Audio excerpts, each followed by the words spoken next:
Al principio, todo era oscuridad. Cada vez que escucho aquella vieja frase me río para mis adentros. Los seres humanos pueden escuchar una y mil veces las mismas palabras y jamás tener la más pequeña intención de profundizar en ellas, es decir, nadie jamás se ha preguntado qué había antes de aquella oscuridad.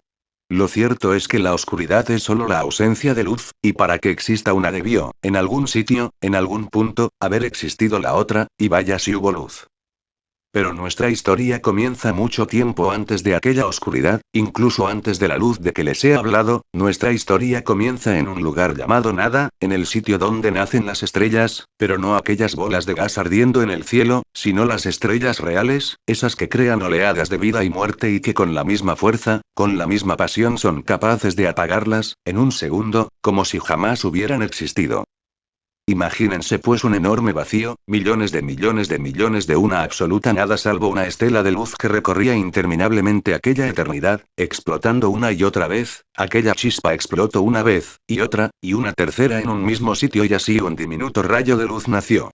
En una cuarta explosión aquel rayo se convirtió en un ser vivo, adquirió una conciencia de sí mismo. Durante mucho tiempo aquel ser fue creando una forma para sí mismo, le llevó cientos de miles de eternidades idearla, con su conciencia diseñó un esqueleto, luego imaginó poco a poco decenas de sistemas para darle un buen funcionamiento, y una capa que les protegiera, luego ideó una minúscula unidad de la que esto estaría formado. Aquel ser no se detuvo a darle un apelativo a aquellas cosas, puesto que no era importante. Al poco tiempo diseñó diversas reacciones predeterminadas en sí mismo y una forma de expresarse, un sistema perfecto. Cuando todo su ser estaba listo notó lo absurdo de todo su trabajo. Había cometido un enorme error, uno que no se perdonaría, puesto que a pesar de la precisión de sus cálculos y de la belleza de su perfectamente formado cuerpo sentía que le faltaba aún algo. La pregunta era ¿qué? Maldita sea. Todo lo que he hecho no sirve de nada, ya que estoy solo, ya que no hay al que le interese un poco lo que digo, aquel que pueda admirar mi belleza, mi perfección, alguien como yo pero distinto, alguien con quien pueda compartir lo que siento, alguien ante quien reaccionar, dijo aquel ser perfecto con una mirada de preocupación, que aun con el dolor que reflejaba era completamente perfecta. Así pues, aquel ser decidió crear otro como él, de su propia esencia extrajo una infinitésima parte y con un soplo le dio vida, dotó al nuevo ser de un cuerpo como el suyo, de una capacidad creadora como la suya, pero colocó en distintas intensidades sus emociones para que aquel ser pudiera ser ligeramente distinto a él. Aquel ser sería su primera creación. Un par de eternidades transcurrieron en la conversación amena de aquellos dos amigos. Ambos tenían mucho en común pero al mismo tiempo eran distintos. En aquella nada infinita los seres hablaban de cosas inexistentes, de cosas que solo había dentro de ellos. Pronto sus palabras adquirieron una resonancia suficiente para tener el poder de crear. ¿Hasta dónde podremos llegar?, se preguntaron aquellos amigos, y de pronto comenzaron a hablar de un mundo de forma oval, con grandes seres de distintos tipos todos conviviendo en armonía, de lugares boscosos poblados por árboles, llenos de agua y luz. Imaginaron millones de seres distintos, tan extraños como su imaginación se los permitía, y hablaron de uno en especial, uno que sería como ellos, que como ellos tendría la capacidad de crear y dominar, de ser amo y señor de sus propios universos.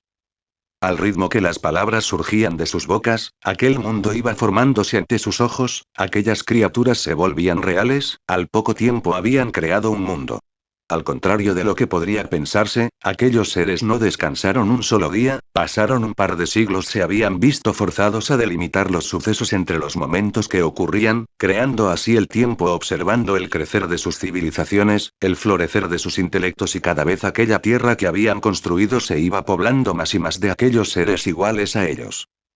Antes de darse cuenta sus creaciones habían poblado gran parte del mundo. Los creadores habían pensado en que la tierra que pisaban les proveería a sus creaciones de energía, en forma de frutos que servirían de alimento, así como de agua, pero su número había aumentado tanto que ya no era suficiente. Pronto empezaron a alimentarse con la carne de las criaturas hermosas que los creadores habían hecho, a diezmar ciertas poblaciones y terminar por completo con otras. Lo peor es que a pesar de que la comida hubiera comenzado a escasear, la población seguía creciendo y algo extraño comenzó a surgir en sus espíritus. Ya no mataban al resto de las especies solo por hambre o necesidad, sino por diversión, vestían sus pieles cuando ellos mismos poseían una, su creación era despreciable. Los creadores pensaron en contenerla, pero sus poderes no eran infinitos, es verdad sabían crear pero no destruir, pasaron los siglos, llegó un punto en que el caos llegó a reinar tanto en aquel mundo que solo quedaban un par de especies vivas, aquellas que les servían de compañía, cuando la desesperación creció, terminaron con aquellas especies por completo. Los creadores vieron aquellos actos con tristeza e imaginaron sus consecuencias, lo siguiente era terminar con la única especie restante y así lo hicieron, hasta el último segundo aquellos seres se devoraron unos a otros, hasta que no quedó uno solo. Aquellos creadores vieron la maldad en su mundo, lloraron 66 eternidades la pérdida de aquel mundo, cuando la tristeza se apagó vino la curiosidad, el deseo de saber que habían hecho mal y el de experimentar, el de crear un mundo nuevo.